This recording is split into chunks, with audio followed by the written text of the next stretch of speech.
Akkam ta'e? Ani ba'aatu godhate. An shawaa guutuuni Oromoon guutuun na arrabsuun yoo na fannise irra kaayannati galee inni dhimma amantaa waan ta'eef. Harmee kiyya dhaggeeffadhu dhugaasitti naannoo sagandummaa tokkummaa badaa mul'isanii harmee kiyya masjiidni rabbii gubatu isii gammachiisa taanaan diinati. Kana amantuma ta'etti eeyyamarsi galee. Abbaa fi ilmi morma irraa kutaa turan bakka irratti beekanii kun seenaa dubbifte. Amma ani gaddaa fi kaleessa yeroo haasa'u ganda nama tokkoon yeroo haasa'u biyya san keessatti beeta kiristaanni jira, manni amantii qeexxee jira, manni amantii waaqeffannaa jira, manni amantii islaamaa jira, masjiida qofatu itti mul'ate. Sakartaa pilaanii qabna manneen amantii baay'ee keessaa amantii baay'eetu jira. Masjiida qofatu mul'ate jechuun kutaa kudha tokko keessa yookiin beera sadii biyya san jiran 90 keessa ijoollee shawaa maaltu galti.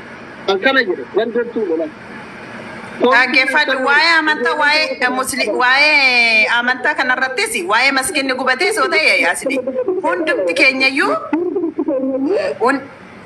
sagalee natti deddeebisaa jiran koo ta'e hanki ta'e hin beeku qo'i lamaaniyyuu mirfoon hin baafadha. Musliminaa sun yoo ta'aate maskinni gubachuun akka beeta kiristaaniin keenya gubatetti ilaalla. Amantaan keenyaan namni wal jiru kaleessa ennaa adii dubbanne adii uffanne jennee waa'ee amantaa keessanii sinirraa falmaa turre suni eenyutu maal nu jedhe gadi bayeettan nu jettanii miti oromummaa keessaniif jettanii oromummaa keenya jennee adii uffanne adii dubbanne. Gidee masjiidni nu jala gubatu yookiin mancaaluu yookiin maal sagalee nu taanere. Kanaaf dhaggeeffadhu kaa namni tokko siif hin taane jechuu miti. Eenyu namni mana keessatti galeeto taa'e. Eenyu namni shawaa keessaa gadi bahee maskida sana gube. Eenyu islaaminatiin nu keessa hin jiraatu uummanni kiristaanaa gadi bahee maskida sana gubuu gadi bahe. Shawaa keessaa eenyu. Arabaaf siltee lafa tuulamaa irratti hudduun dhiqattuu warra jedhu jira balbala. Isaan fooyyanii inni dhaggeeffadhu sintan hima Oromoo keessa diina baay'een akka jiru hin beekta dhaggeeffadhu. Oromoon akkuma islaamina kiristaaninatii isaa jaalatutti amantaa musliimaallee jaalatan. Gandummaa inni nu keessaa qabu garuu maqaa keenyaan nagadachuu danda'an. Isa kana gubbaarratti garuu uummata keenya muluu walitti qabdee walitti diruun qabduu ni kaati. Isa kana keessa eenyutu kana gochuu qaba, eenyutu kana quuqqeffachuu qaba, eenyutu waa'ee amantaa kana dubbachuu danda'a. Eenyu namni waa'ee amantaa kana quuqa qabu jettee ofii keetiif illee ilaaluu qabdaan. Okay, ana akka atleetii amma dhaggeeffadhu akka atleetitti isa har'aa waan ijoolleen iyyaa oolteef jedhe rakkoo miti. Kalallee narraa dhooggaa jedhee namni dubbate jiru rakkoo miti. Isa har'aa dhiisi rakkoo miti kaarraa kun. Maaliif guyyaa guutuu nama dhibbaa oliin arrafamaa oole yoo ta'e waan ta'eef marsimitti no shigiree lama yaahunu anamma kaarra jedhe kana arrabseera because waan na barbaadanii ofirraa marsimitti deebise. Si arrabse hin arrabsita, kasi dha'e hin dhoofta, kasi ajjeese immoo gumaa baafatta rakkoo miti. Yaalleenu ani harawaan baane marsimitti no. Garuu ani masjiidni hin diigamini, quraanni hin ciramini, akkuma amantii birootu amantiin kiyya na haa kabajamu jechuun maaltu keessan ijoollee shawaa natti iseedha kunoo kaleessa shawaa hin jenne. Beeta kiristaanii haa diigamu jenne, manni amantii Pirotestaantii haa diigamu jenne, manni amantii waaqeffataa haa diigamu jenne. Anoo ka sagalee ta'e quraana fi maaliif ijoollee shawaa oo'an keessan dubbiin kun beerinaa beerasabii akka Oromootitti dhiisi. Kiristaanni shawaa qofaa miti. Beerinaa beerasabii 90 goitu biyya isaan keessa jira. Sigalee maaltu ijoollee shawaa keessa natti oo'ise maaliif hin godhe? Kaarraa kana dhiisi kaleef dheengaddu. Eesuma ati dubbatte kanaaf jechuma ati jette kanaaf jecha amantaadhaan walitti buusuu waan itti fakkaateef namni tokko dubbatee suura kee galabbatee dubbate ta'inna. Yeroo sana maal jettare yeroo suura kee gadi galabbatanii namni tokko dubbatu ati maal dubbachuu qabda? Eenyutu dubbate amantaa kanaaf maal ilaalcha akkamii qaba? Quuqqama akkamii dubbatee jira? Waa'ee masgiida kanaa isa quuqeera moo san quuqne?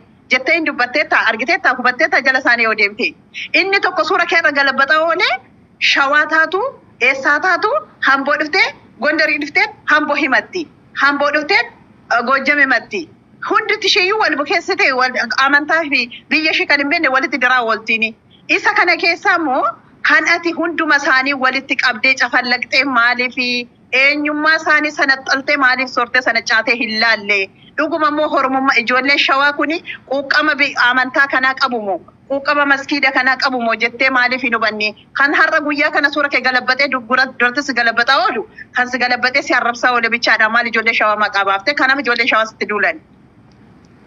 Okay, ila amma isaan ammoo ijoollee shawaa akka gandaatti haa ta'u akka amantiitti waan danda'an goran. Anamma wanni maqaa baasee arrabseefi kaleessa maal jedhe please ijoolleen kenna ijoolleen tuulama. Koomentii jala warri maqaa shawaatiin banattanii na arrabsitan yookiin maqaa keessan normaalii itti deeffadha yookiin maqaa gandaa ofirraa fuudha.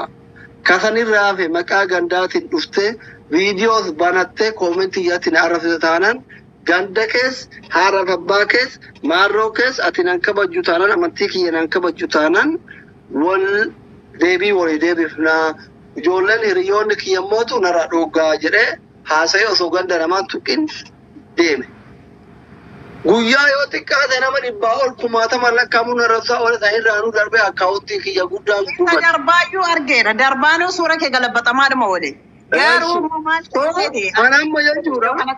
Gizee kana amma even anamma nama tokko na arrabsaa jiru irra taruu fi danda'a. Isa akkaawuntii kiyya riippoortii godhe san yookiin harkatti du'e yookiin ajjeesa arrabni xiqqaata. Garuu biyya biraa taa'aniiti godhan waan ta'eef malee marrayyaa qabaadhee nama akkaawuntii kiyya riippoortii godhe.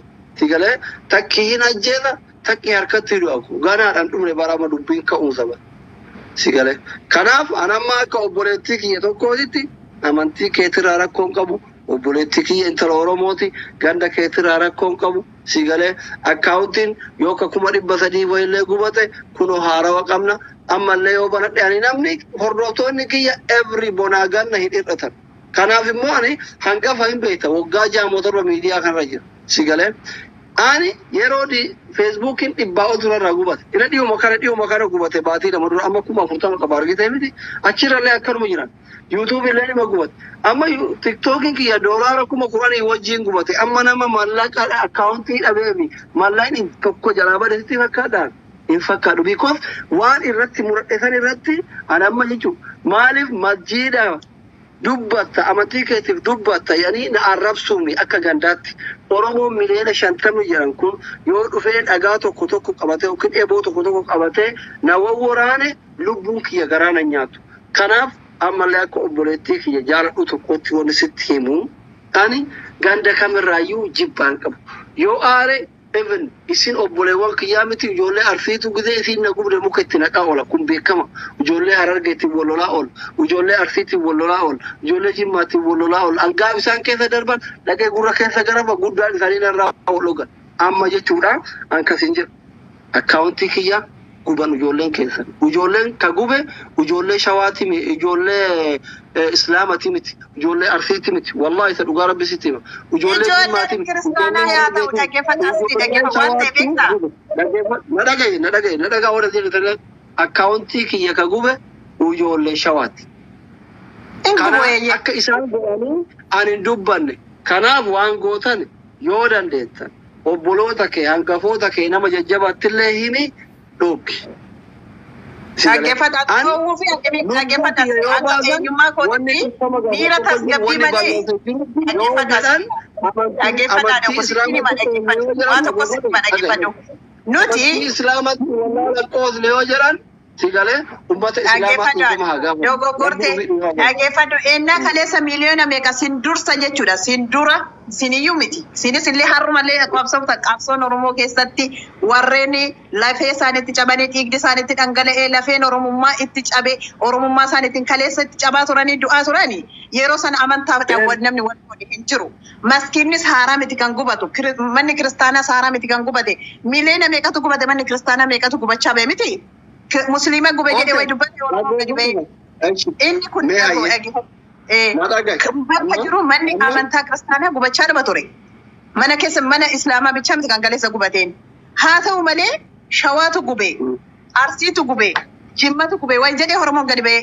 Walumaa galatti waraana bilxiginnaa gubee yenneetuma dhiibne miti.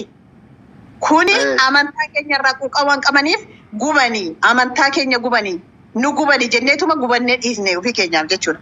Garuu yeroo sana keessatti immoo wanta har'allee dubbachuu qabdu ijoollee shawaa duulanatti ba'anii akkaawuntii koo gubanii kan jette ijoollee shawaa kan akkaawuntii kee gubuu danda'aniif kan gadi ba'anii duula sirratti duulaniif walitti qabdee waan cafallaqxeef waan irratti dubbatteef waan irratti arrabsiteef waan jecha hamaa jetteef waan jecha badaa jetteef malee. Baga guban jetta. Baga guban jetta. Baga guban jetta. Akka jecha keetti baga sitti gubaniin jedhaani. Maaliif jennaan jecha badaa nuun jette. Jecha alamee lafee nama dhaggeeffadhu nabaasuuf illee hin taariin. Amma maal akka ta'e beektaa si gootoo si arganii si gubanii hoomaatti hin fakkaatu ijoollee keenya itti dhaga'ama. Waan jechati jette jecha akka lafee namaa cabsudha. Akka lafeen keenya cabe, akka haqimeen keenya cabe, akka qasmiin keenya cabe, maskiinni gubachuu jechuun akka keessa keenya gubate hin beekamaadha. Dhaga'i. Nambaatiin jettee hin dhaga'i. Okay. Isin jechuun gaafa masjiida gubame beeta kiristaanii gubamee jette. Miti? Beeta kiristaanii gubamee jette. Haadha masjiida diigame.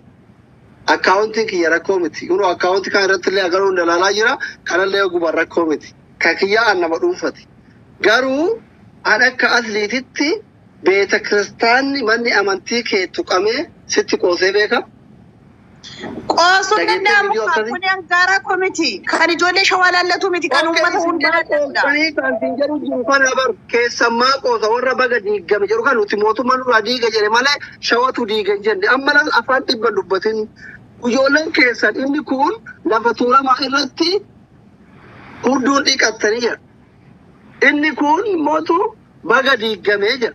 Akkaawuntii kiyyaanis nuti garuu nuti gaafa amantiin keessa tuqamu akka asliititti anarra amantii kiyyana jalaan tuqinaa ka jedhu kun baga amantii baga beeta kiristaanii warri beeta kiristaanii cokkorame baga beeta kiristaanii diigame baga waaqeffannaan dhoggame jedhaa ture moo irree Oromooti adii uffannaa dubbannee isin deeggaraa ture.